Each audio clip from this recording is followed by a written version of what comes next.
Mon nom est Marc Dubois et j'ai 24 ans. Ce que je m'apprête à vous raconter n'est pas une histoire de pardon ou de seconde chance. C'est l'histoire du moment où mes parents ont réalisé qu'ils avaient jeté quelque chose de précieux parce qu'ils ne pouvaient pas voir au-delà d'une étiquette de prix. C'est l'histoire de la nuit où mon père s'est tenu dans une foule de 800 personnes et m'a regardé devenir tout ce qu'il avait dit que je ne serais jamais.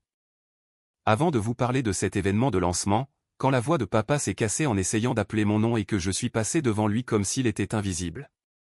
J'ai besoin de vous ramener au début de retour à la maison sur l'allée des Saules où mes parents ont calculé ma valeur jusqu'au dollar près et ont décidé que je n'étais pas un investissement valable. J'ai grandi dans une banlieue de classe moyenne de Vancouver, le cadet de 2 enfants. Mon frère aîné, Julien, avait 17 ans lorsque cette histoire commence, un étudiant avec des apparts partout, capitaine de l'équipe de baseball universitaire, déjà accepté à l'université McGill avec une bourse d'études partielles. Il était tout ce que nos parents voulaient, naturellement doué, autodidacte, impressionnant sur le papier. J'étais le contraire. J'avais des difficultés à l'école, surtout en lecture et en mathématiques. Ce que nous ne savions que bien plus tard, c'est que j'avais une dyslexie et un trouble du déficit de l'attention avec hyperactivité non diagnostiquée. Tout ce que mes parents voyaient était un enfant qui avait besoin d'aide constante, de soutien constant, de ressources constantes juste pour maintenir des notes de C et de B. Pourquoi ne peux-tu pas être plus comme ton frère, demandait ma mère, Sophie, au moins une fois par semaine. Julien n'a jamais eu besoin de tuteur. Julien n'a jamais eu besoin d'aide supplémentaire. Pourquoi dois-tu rendre tout si difficile? Mon père, Rémi, était plus direct. Nous payons environ 185 € par mois pour du tutorat, et tes notes sont toujours moyennes. C'est environ 2220 € par an dépensés en médiocrité. Savez-vous ce que cet argent pourrait faire si nous l'investissions? Le seul endroit où j'excellais était la musique. J'avais commencé des cours de piano à l'âge de 6 ans, et tandis que j'avais du mal à lire des livres, je pouvais lire de la musique comme je respirais. Ma professeure de piano, professeure Isabelle Lambert, disait que j'avais un don, que mes doigts comprenaient l'émotion de manière qui ne pouvait pas s'enseigner. Marc ressent la musique, a-t-elle dit à mes parents lors de l'une de leurs rares apparitions à un récital quand j'avais 11 ans. Il a un talent véritable. Avec la bonne formation, il pourrait. Combien coûte la bonne formation, a interrompu mon père. Le professeur Lambert a paru surprise. Eh bien, s'il veut poursuivre cela sérieusement, il devrait augmenter à 2 séances par semaine, participer à des concours, envisager éventuellement un programme de conservatoire pré-olympique, donc des milliers d'euros pour un passe-temps. La voix de ma mère était plate. Il peut à peine réussir à l'école normale. Nous ne finançons pas un rêve irréaliste. Mais ils ont continué à payer pour les leçons hebdomadaires, principalement parce que c'était la seule chose qui me gardait calme et hors des ennuis. Le piano est devenu mon refuge, 7 heures chaque semaine où je n'étais pas stupide, où je ne luttais pas, où je n'étais pas une déception. Le professeur Lambert était dans la cinquantaine, une ancienne pianiste de concert d'Argentine qui avait déménagé aux États-Unis pour enseigner. Elle avait des yeux sombres qui ne manquaient rien, des cheveux striés d'argent qu'elle portait en un chignon élégant et des mains qui pouvaient soutirer de la magie à n'importe quel clavier. Elle vivait seule dans une belle vieille maison près de l'université, entièrement dédiée à ses étudiants. Tu as quelque chose de spécial, Marc, me disait-elle chaque semaine. Ne laisse personne te convaincre du contraire. Quand j'avais 14 ans, le ressentiment de mes parents avait atteint un point de rupture. Julien terminait sa première année à McGill, et les factures s'accumulaient malgré sa bourse. J'étais toujours en difficulté en 8e année, ayant toujours besoin de tutorat hebdomadaire pour environ 46 € de l'heure, leur coûtant toujours de l'argent pour un retour sur investissement minimal. C'est littéralement comme mon père l'a exprimé, retour sur investissement minimal. Cela s'est produit un mardi d'avril.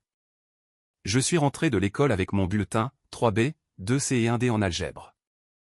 J'avais en fait progressé par rapport au semestre précédent. Le tutorat aidait, mais tout ce que mes parents voyaient était le D. Mon père m'attendait dans le salon quand je suis entré, ma mère à côté de lui sur le canapé. Julien était là aussi, de retour pour la pause de printemps, l'air mal à l'aise. « Assieds-toi, Marc, a dit mon père. Je me suis assis dans le fauteuil en face d'eux, mon estomac se serrant déjà. Nous avons fait quelques calculs, a commencé mon père, sortant une feuille de calcul parce qu'il avait bien sur une feuille de calcul. Depuis que tu as commencé à avoir des difficultés à l'école primaire, nous avons dépensé environ 43 500 € pour ton éducation, tes tuteurs, t'es spécialiste de l'apprentissage, les tests, les programmes supplémentaires, les fournitures. 43 500 €. Savez-vous ce que Julien nous a coûté dans le même laps de temps? Peut-être 4 650 €. Et la plupart de cela étaient des programmes d'enrichissement qu'il a choisis, pas de l'aide de rattrapage dont il avait besoin. Rémi, dit ma mère doucement, mais elle ne l'arrêta pas. Tu ramènes des CDD malgré tout cet investissement, a-t-il continué. Pendant ce temps, Julien est à McGill en maintenant une moyenne de 3,9. Tes cours de piano seuls nous ont coûté environ 14 450 € sur 8 ans. Pourquoi? Pour que tu puisses jouer lors d'un récital par an. J'aime le piano, dis-je doucement. Le professeur Lambert dit. Le professeur Lambert gagne de l'argent tant que tu restes intéressé, m'a coupé ma mère. Bien sûr qu'elle dit que tu es talentueux. C'est sa source de revenus. Ce n'est pas juste, protestai-je. Elle y croit vraiment assez. Mon père leva la main. Nous avons pris une décision. Nous coupons ton tutorat et tes cours de piano. Julien a besoin d'argent pour ses demandes d'inscription aux études supérieures, et nous devons commencer à économiser pour la retraite. Nous ne pouvons pas continuer à jeter de l'argent à un enfant qui ne montre pas de résultats. La pièce devint silencieuse. J'ai regardé Julien, qui fixait ses mains, refusant de croiser mon regard. Vous enlevez mes cours de piano, ma voix sortit petite, brisée.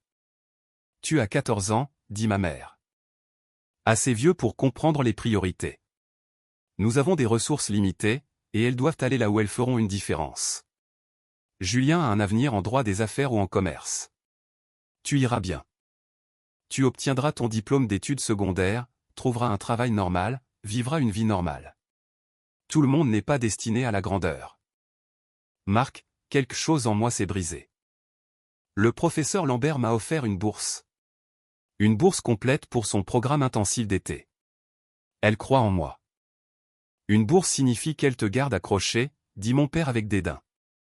Puis plus tard, il y a des frais, des coûts de déplacement, des coûts d'équipement.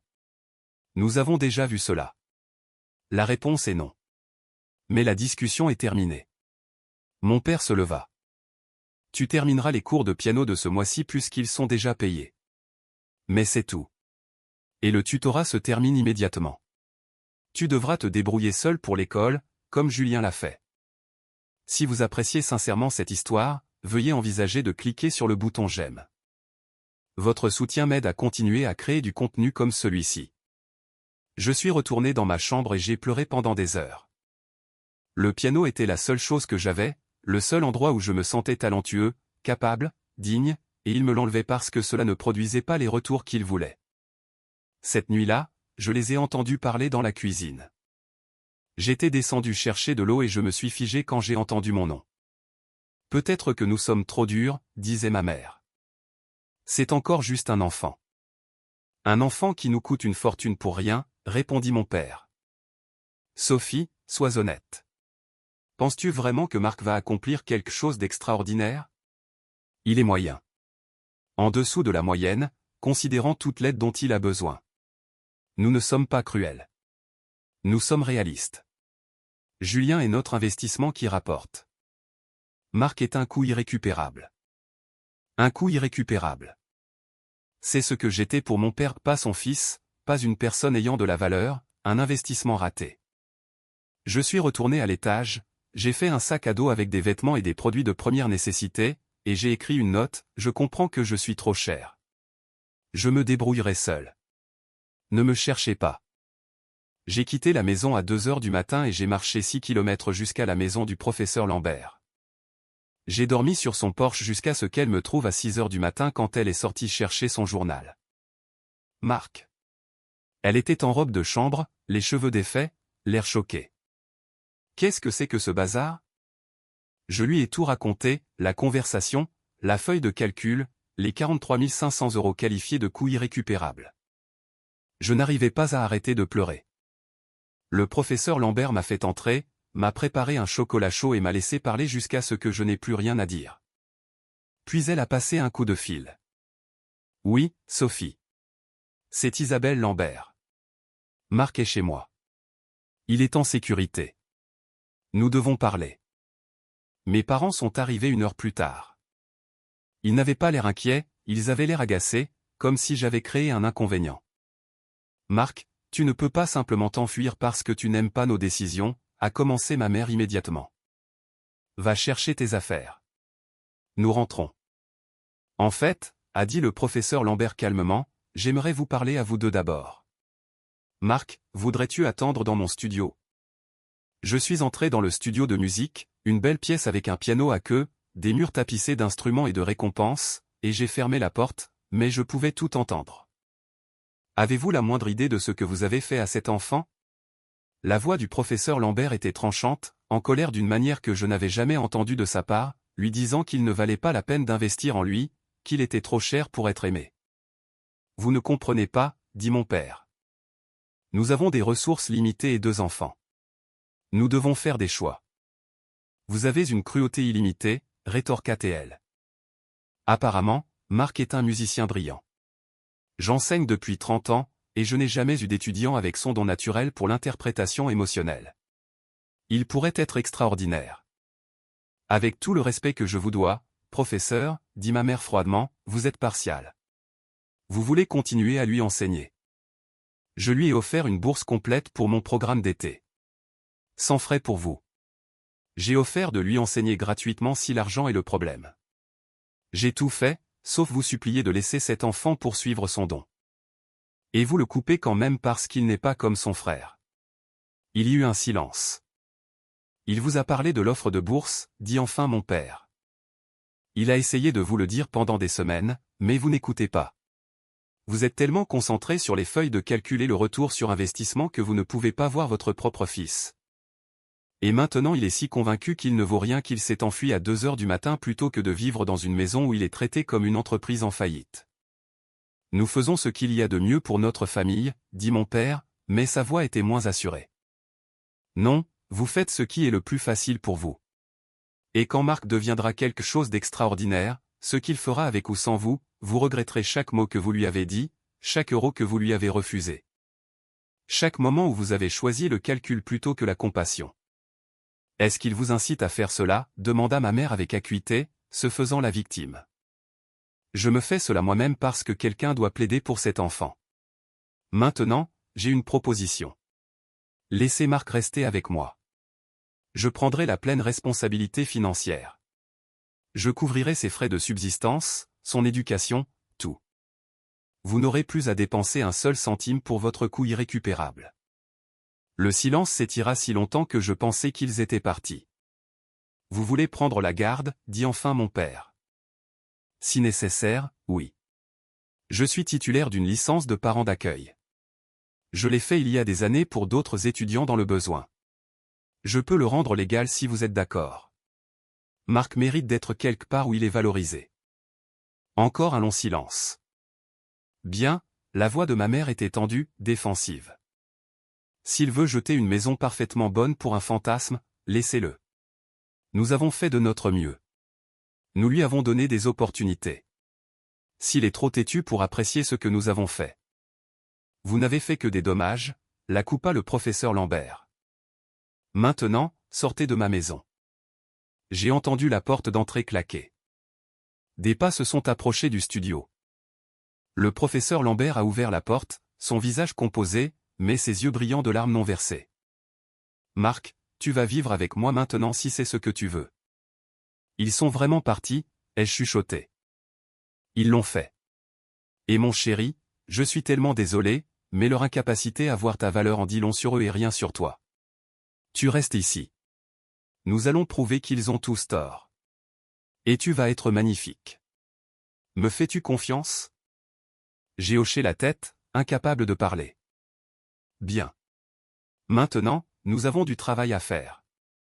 Tu as du talent, mais le talent a besoin de discipline, de structure, de dévouement. Es-tu prêt à travailler plus dur que tu ne l'as jamais fait? Oui. Alors commençons. Le processus légal a pris 3 mois. Mes parents ont signé les papiers de garde sans opposition, me cédant officiellement. Julien a appelé une fois pour dire qu'il était désolé de ne pas avoir pris ma défense à l'époque, mais qu'il avait des examens finaux et ne pouvait pas s'impliquer. Je lui ai dit que je comprenais, Mais nous savions tous les deux que c'était un mensonge. Il a choisi de ne pas s'impliquer. Mes parents ont envoyé un seul courriel après que tout fut finalisé: quand ce rêve musical s'effondrera et que vous aurez besoin d'une aide réelle, ne vous attendez pas à ce que nous vous sortions d'affaire. Vous avez fait votre choix. Je n'ai jamais répondu. Le professeur Lambert, j'ai commencé à l'appeler Isabelle après la finalisation de l'adoption, a transformé ma vie. Elle a mis en place une routine structurée, école de 8 à 3, devoirs et tutorat de 4 à 6. Elle a engagé un tuteur spécialisé qui comprenait réellement la dyslexie, pratique du piano de 7 à 9, dîner et temps en famille de 9 à 10. Du temps en famille, ai-je demandé la première semaine. Oui, nous sommes une famille maintenant. Nous dînons ensemble. Nous parlons de nos journées. Nous existons en tant que personne, pas seulement en tant que professeur et étudiant. Tu dois savoir que tu comptes au-delà de ton talent. Elle m'a fait tester pour les troubles d'apprentissage et a finalement obtenu le diagnostic de dyslexie et de troubles du déficit de l'attention avec hyperactivité. Avec un soutien et des médicaments appropriés, mes notes sont montées à B et A. Il s'avérait que je n'étais pas stupide, j'avais juste un cerveau qui fonctionnait différemment. Mais la musique était l'endroit où je m'épanouissais. Sous la formation intensive d'Isabelle, j'ai progressé plus vite que je ne l'avais jamais imaginé possible. Elle m'a inscrit à des concours et j'ai commencé à gagner des concours régionaux, puis provinciaux, puis nationaux. À 16 ans, j'avais remporté le concours international de jeunes artistes pianistes, jouant à Carnegie Hall. Mes parents biologiques n'étaient pas là. Julien a envoyé un texto de félicitations. Isabelle était là, pleurant au premier rang, se levant pour applaudir jusqu'à ce que ses mains soient rouges. « Tu es extraordinaire », a-t-elle chuchoté après, me serrant fort dans ses bras. Ne l'oublie jamais. Pendant mes années de lycée, Isabelle et moi avons souvent parlé du problème que j'avais vu, des enfants talentueux issus de familles à faible revenu qui ne pouvaient pas se permettre d'instruments, de leçons ou de frais de programme. Des enfants comme moi, mais sans quelqu'un comme Isabelle pour les sauver. Pourquoi ne pourrions-nous pas créer quelque chose, ai-je demandé un soir au dîner alors que j'avais 17 ans. Un programme qui offre des instruments et des cours gratuits aux enfants qui n'en ont pas les moyens. Les yeux d'Isabelle se sont illuminés. C'est une belle idée, mais cela demande du financement, de l'organisation, de l'infrastructure. Alors, nous commençons petit. Nous faisons une collecte de fonds. Nous obtenons des dons. Nous construisons cela. Laissez un commentaire et dites-moi d'où vous regardez. Votre soutien signifie tout. Cette conversation a planté une graine. Nous avons commencé à rechercher des structures à but non lucratif, des modèles de financement, des programmes similaires. Isabelle m'a présenté à des personnes du monde de l'éducation musicale. J'ai passé ma dernière année de lycée à développer un plan d'affaires pour ce que j'ai appelé Harmony Bridge, une organisation à but non lucratif qui fournirait une éducation musicale gratuite aux jeunes défavorisés. J'ai été accepté à Juillard avec une bourse complète. Au cours de mes 4 années là-bas, à étudier l'interprétation pianistique et l'administration des arts, Harmony Bridge est passé d'une idée à une réalité. Isabelle et moi l'avons officiellement constituée en société en tant qu'organisation à but non lucratif 501, C3. Ma deuxième année, nous avons commencé avec un seul programme à Vancouver desservant 30 enfants. Au moment où j'ai obtenu mon diplôme, nous avions des programmes dans 5 villes desservant plus de 500 étudiants. Mais je voulais plus. Je voulais faire évoluer Harmony Bridge vers quelque chose de transformateur, de national, d'incontestable. Après Juillard, j'ai passé 2 ans à travailler comme artiste-interprète et professeur privé, économisant chaque sou tout en développant Harmony Bridge les soirs et les week-ends. Isabelle avait pris sa retraite de l'enseignement universitaire pour diriger Harmony Bridge à temps plein en tant que directrice exécutive. J'étais fondateur et directeur créatif, gérant la conception des programmes et la collecte de fonds. Nous fonctionnions avec un budget d'environ 370 000 € par an, financé entièrement par de petits dons et des subventions. C'était suffisant pour desservir 800 étudiants dans cette ville. Mais j'avais une vision pour desservir 10 000 étudiants. Pour cela, nous avions besoin d'argent sérieux. Quand j'avais 23 ans, j'ai assisté à une conférence sur la philanthropie à New York. Lors d'un panel sur l'innovation éducative, j'ai rencontré Victoria Martin, une milliardaire de la technologie qui avait fait sa fortune dans les logiciels éducatifs et dirigeait maintenant une fondation axée sur le développement des jeunes. Pendant la réception de réseautage, je l'ai approchée. « Madame Martin, je suis Marc Dubois, fondateur d'Harmony Bridge. Nous fournissons une éducation musicale gratuite aux jeunes défavorisés. J'aimerais 2 minutes pour vous expliquer pourquoi cela compte. Elle m'a regardé, jeune, soignée, probablement la 100e personne qui lui avait fait une proposition ce jour-là et a dit, vous avez 1 minute. Impressionnez-moi. J'ai été mis à la porte par mes parents à 14 ans parce qu'ils ont décidé que je ne valais pas l'investissement. Ma professeure de piano m'a adopté et m'a montré que le talent n'est pas une question d'argent, c'est une question d'accès et de croyance. Harmony Bridge a transformé la vie de 800 enfants en 2 ans avec un budget très limité. Avec un financement réel, nous pourrions atteindre 10 000 enfants chaque année. Des enfants qui deviendront musiciens, professeurs, créateurs. Des enfants qui transformeront leur communauté de la manière dont je transforme la mienne. Ce n'est pas seulement de l'éducation musicale. C'est un changement générationnel. Victoria m'a étudié un long moment. Où êtes-vous allé à l'université? Juillard. Bourse complète. Impressionnant. Envoyez-moi votre présentation. Si les chiffres fonctionnent, nous parlerons. J'ai envoyé le dossier de présentation le lendemain matin. 2 semaines plus tard, j'ai reçu un courriel, rencontrons-nous. Amenez votre directrice exécutive. Isabelle et moi avons volé à San Francisco. Les bureaux de la fondation de Victoria étaient magnifiques, verts et acier avec vue sur la baie. Nous avons présenté notre vision, une campagne de financement de 25 millions de dollars pour étendre Harmony Bridge à 30 villes sur 5 ans, desservant 10 000 étudiants chaque année avec des instruments gratuits, des leçons et des opportunités de performance. Victoria a posé des questions difficiles. Elle a contesté nos modèles de coûts, nos plans de mise à l'échelle, nos mesures d'impact. Isabelle et moi avions des réponses pour tout. Nous avions passé des années à nous préparer pour ce moment. À la fin de la réunion de 3 heures, Victoria s'est penchée en arrière dans sa chaise. J'ai commencé à coder à 12 ans parce qu'un professeur m'a donné accès à un ordinateur que je ne pouvais pas me payer. Cet accès a changé ma vie. Je vois la même chose dans votre modèle. Vous n'enseignez pas seulement la musique, vous ouvrez des portes.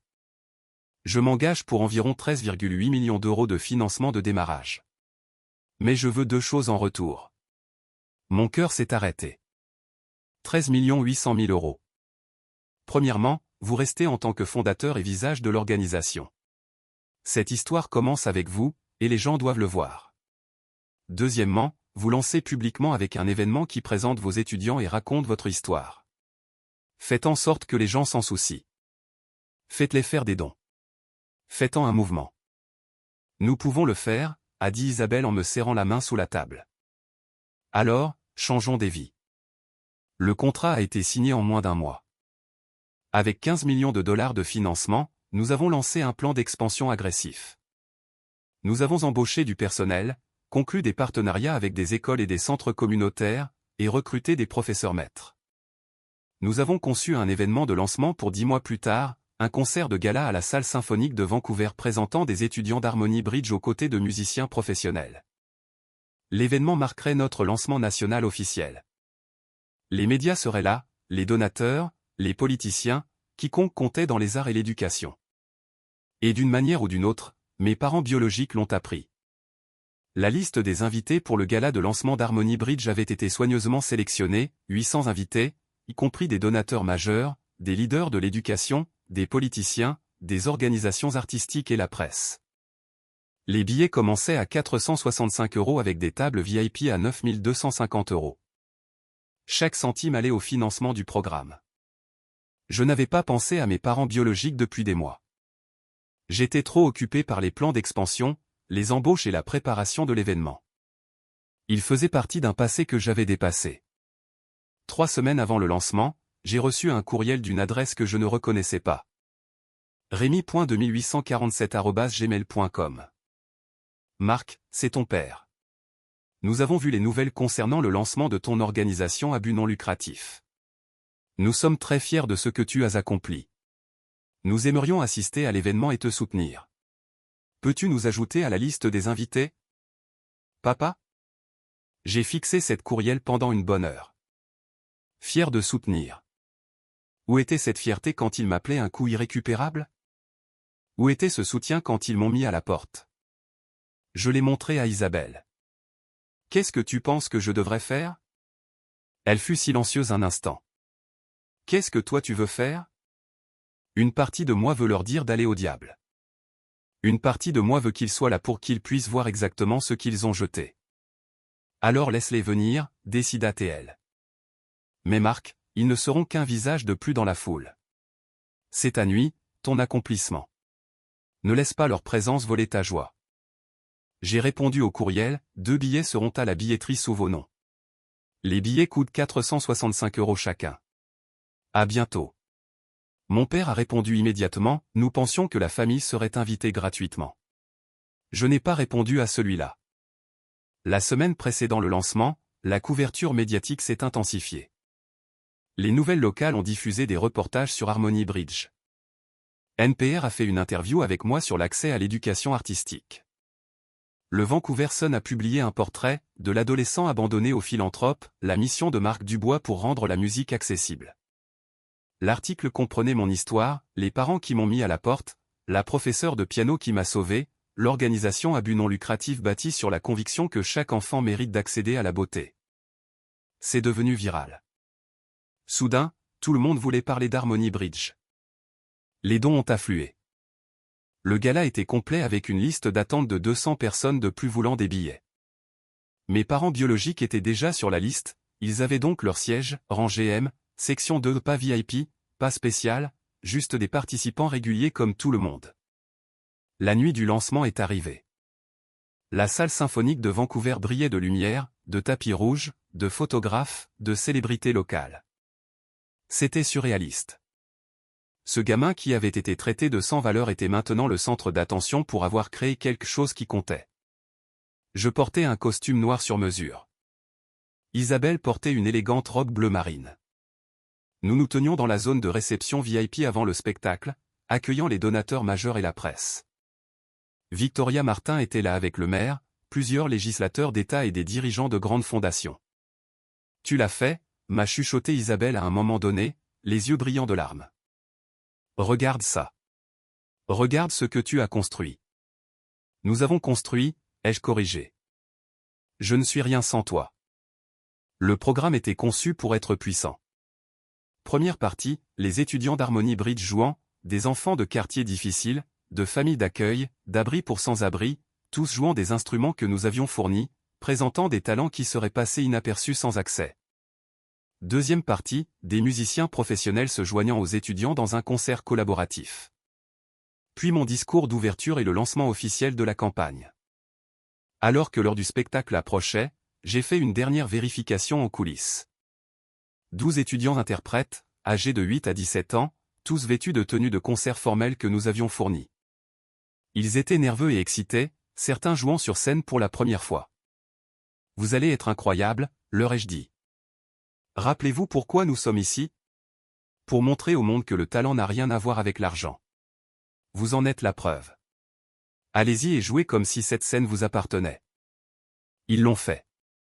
La première partie fut transcendante. Une fille de 11 ans d'un refuge contre la violence domestique a joué Chopin avec une émotion si délicate que les gens pleuraient ouvertement. Un garçon de 15 ans qui vivait dans sa voiture 6 mois auparavant a interprété une composition de jazz originale qui a mis le public debout. Chaque étudiant était brillant. Pendant l'entracte, je suis resté en coulisses pour préparer mon discours. Isabelle m'a trouvé en train de faire les 100 pas. « Ils sont là » dit-elle doucement. « Tes parents ? » Je les ai vus à leur siège. Ils ont tous les deux l'air, je ne sais pas, mal à l'aise. Bien. La deuxième partie a commencé. Des musiciens professionnels du Symphonie de Vancouver se sont joints à nos étudiants pour des pièces collaboratives. Le visuel était puissant, des artistes de classe mondiale traitant ces enfants comme des égaux jouant côte à côte. Cela a fait la déclaration que nous voulions, le talent mérite le respect quelles que soient les circonstances. Puis ce fut le moment de mon discours. Les lumières se sont tamisées. Une vidéo a commencé à jouer sur les écrans, des moments forts des programmes d'Harmony Bridge, des témoignages d'étudiants et de parents, des statistiques sur l'impact de l'éducation artistique, puis mon introduction. Mesdames et messieurs, veuillez accueillir le fondateur d'Harmony Bridge, pianiste et défenseur de l'équité en matière d'éducation musicale, Marc Dubois. Les applaudissements furent assourdissants alors que je marchais sur scène 800 personnes debout. J'ai atteint le podium, ajusté le microphone, et regardé l'auditoire. J'ai trouvé Isabelle en premier, au centre du premier rang, pleurant déjà. J'ai trouvé Victoria Martin souriant fièrement. J'ai trouvé le maire, les législateurs, les donateurs qui avaient cru en cette vision. Et j'ai trouvé mes parents, rangée M, section 2. Ma mère semblait plus âgée, fatiguée. Mon père avait pris du poids, perdu plus de cheveux. Ils semblaient tous deux dépassés, comme s'ils avaient du mal à croire que c'était réel. Les yeux de mon père ont croisé les miens. Il a ouvert la bouche comme s'il allait dire quelque chose, a essayé d'attirer mon attention, mais aucun son n'est sorti. Sa voix s'est brisée silencieusement, perdue dans l'immensité de la salle. J'ai détourné le regard. Il y a 10 ans, ai-je commencé, ma voix ferme et claire, on m'a dit que je ne valais pas la peine d'investir en moi, que j'étais trop cher, que l'argent dépensé pour mon éducation, pour m'aider à poursuivre ce que j'aimais, était gaspillé parce que je ne montrais pas le bon genre de résultat. L'auditoire était silencieux, accroché à chaque mot. J'avais 14 ans quand mes parents m'ont mis à la porte parce que me garder coûtait trop cher.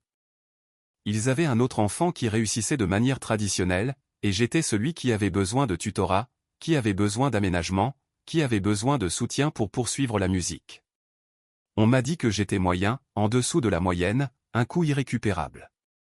Je pouvais voir des gens dans le public réagir, regardant autour d'eux, essayant probablement de déterminer si mes parents étaient présents. Certains avaient lu les articles de presse et connaissaient cette histoire. Mais une personne voyait quelque chose de différent, ma professeure de piano, professeure Isabelle Lambert. J'ai fait un geste vers Isabelle et le projecteur l'a trouvée. Elle n'a pas vu un coup. Elle a vu un enfant avec du talent et aucun soutien. Elle m'a pris chez elle, m'a adopté et m'a donné l'opportunité de poursuivre mon don. Elle a tout investi en moi, non pas parce qu'elle attendait des retours, mais parce qu'elle croyait que chaque enfant mérite d'avoir la chance de découvrir son potentiel. Isabelle pleurait ouvertement maintenant, la main pressée contre son cœur. Isabelle m'a appris que l'accès change tout. Que le talent existe partout, mais pas l'opportunité. Qu'il y a des milliers d'enfants comme moi brillants, créatifs, passionnés et qui ne découvriront jamais leur don parce qu'ils n'ont pas les moyens de s'offrir une guitare d'occasion à 28 € ou un cours de piano à 46 €. Harmony Bridge existe pour changer cela, pour donner à ces enfants ce qu'Isabelle m'a donné, une chance. Les applaudissements ont commencé, augmentant jusqu'à un rugissement. J'ai attendu qu'ils se calment. Ce soir, nous lançons une campagne de 25 millions de dollars pour amener Harmony Bridge dans 30 villes, pour desservir 10 000 étudiants chaque année, pour fournir des instruments gratuits, des leçons gratuites, un accès gratuit au pouvoir transformateur de l'éducation musicale. Nous n'enseignons pas seulement aux enfants à jouer d'instruments. Nous leur apprenons qu'ils comptent, qu'ils valent la peine d'investir en eux, que leurs rêves sont valides, même s'ils ne correspondent pas aux définitions traditionnelles du succès. Plus d'applaudissements. Je pouvais voir des gens sortir leur téléphone, probablement pour faire un don. À tous ceux qui ont soutenu Harmony Bridge, nos donateurs, nos bénévoles, nos organisations partenaires, merci. Vous changez des vies. Vous ouvrez des portes. Vous dites aux enfants qu'ils en valent la peine. J'ai fait une pause, regardant directement mes parents biologiques pour la première fois depuis le début du discours. Et à tous ceux qui regardent et qui ont déjà entendu dire qu'ils sont trop chers, vous ne l'êtes pas. Votre valeur n'est pas mesurée en dollars ou en indicateurs de succès traditionnels. Votre valeur est inhérente. Vous méritez du soutien, des opportunités et une croyance inconditionnelle. Ne laissez personne vous convaincre du contraire. L'auditoire s'est levé pour applaudir. Le son était écrasant, puissant, validant. J'ai jeté un dernier coup d'œil à mes parents. Ma mère pleurait. Mon père était assis figé, le visage pâle, une main pressée contre sa poitrine comme s'il ne pouvait pas respirer. Autour d'eux, des gens qui avaient clairement compris qui ils étaient leur lançaient des regards allant de la pitié au dégoût. Qu'espéraient-ils? La reconnaissance? La réconciliation? Une chance de s'attribuer une partie du mérite de mon succès? Au lieu de cela, ils ont dû s'asseoir dans une salle pleine de gens qui savaient maintenant exactement ce qu'ils avaient fait. Qui savaient qu'ils avaient abandonné leur enfant parce qu'il coûtait trop cher, qui savaient qu'ils avaient choisi les feuilles de calcul plutôt que leur fils. J'ai quitté la scène sous une ovation debout. Le reste de la soirée fut un flou de félicitations, de poignées de main, de photos, de donateurs promettant de l'argent, d'étudiants me remerciant, Isabelle me serrant si fort dans ses bras que je pouvais à peine respirer. Je suis si fière de toi, a-t-elle chuchoté. Si incroyablement fière. Je n'ai parlé à mes parents que cette nuit-là. Ils ne m'ont pas approché, probablement trop honteux, trop conscients des regards braqués sur eux. Je les ai vus partir tôt pendant la réception, se glissant par les portes dérobées comme s'ils s'échappaient. Bien. Le lancement fut un succès massif. Entre le gala et la couverture médiatique qui a suivi, nous avons collecté environ 7,4 millions d'euros la première semaine. Combiné avec le financement de démarrage de Victoria et d'autres dons majeurs, nous avons dépassé notre objectif de 25 millions de dollars. En 6 mois, Harmony Bridge s'est étendu rapidement. En 1 an, nous avions des programmes dans 25 villes. En 2 ans, nous desservions 8500 étudiants chaque année. L'impact était mesurable et profond. Les notes des étudiants se sont améliorées, la confiance en soi a augmenté, les taux d'inscription à l'université ont augmenté. Nous changions des vies. Mes parents biologiques ont essayé de me contacter exactement une fois de plus. 3 jours après le lancement, j'ai reçu un long courriel de mon père. Je ne l'ai jamais partagé publiquement, mais je partagerai des extraits ici. Marc, je ne sais pas comment commencer ceci. Ta mère et moi étions à ton événement. Nous étions si fiers, mais aussi dévastés. Assis dans cette audience, t'entendant raconter notre histoire, voyant ce que tu es devenu, nous avons réalisé l'ampleur de notre erreur. Nous t'avons traité comme une décision commerciale au lieu de notre fils. Nous avons donné la priorité à l'argent plutôt qu'à toi. Nous avions tort. Terriblement, impardonnablement tort. Je sais que nous ne méritons pas le pardon, mais je le demande quand même. Pouvons-nous parler? Pouvons-nous essayer de reconstruire? Nous voulons te connaître. Nous voulons faire partie de ta vie. S'il te plaît, papa. J'ai lu cette courriel 3 fois.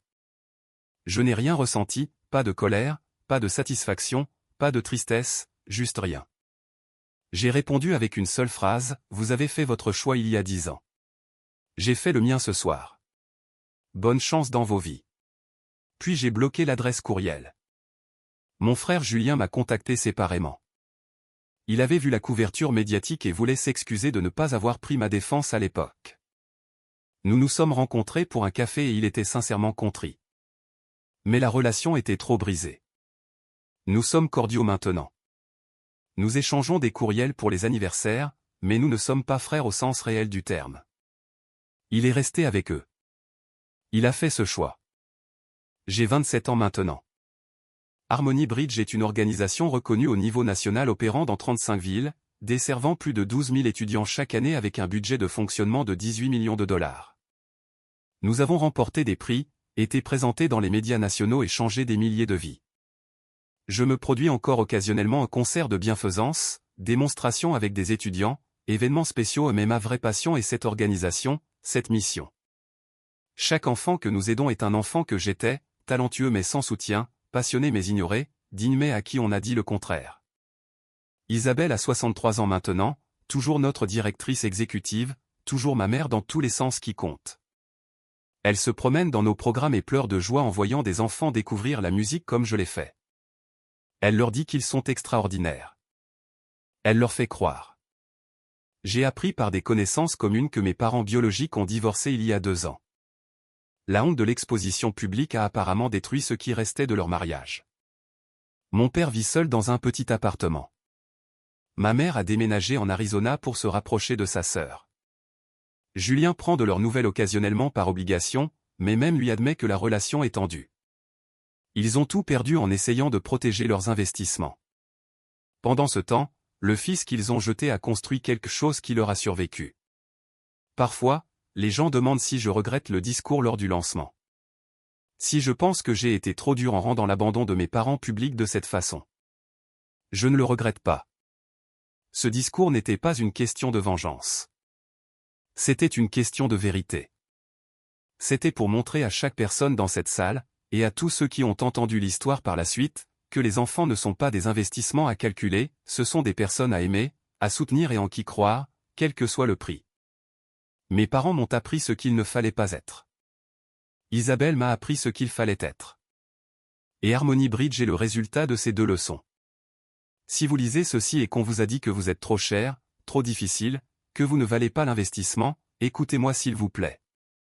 Ces gens ont tort. Votre valeur n'est pas déterminée par ce que vous coûtez ou ce que vous produisez. Votre valeur est inhérente. Vous méritez du soutien, des opportunités et une croyance inconditionnelle. Trouvez votre Isabelle. Trouvez les personnes qui voient votre potentiel et investissent en vous parce qu'elles croient en vous, pas parce qu'elles attendent des retours. Construisez quelque chose de significatif avec ce soutien.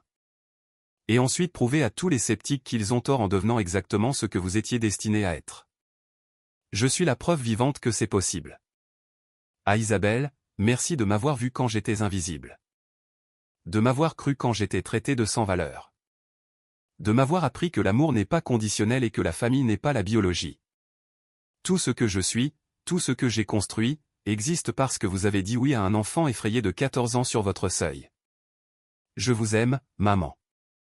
Ceci est Marc Dubois, fondateur d'Harmony Bridge, vous rappelant que chaque enfant mérite l'accès à la beauté, à l'opportunité et à une croyance inconditionnelle. Nous allons continuer à ouvrir des portes jusqu'à ce que chaque enfant ait cette chance. Merci d'avoir écouté mon histoire.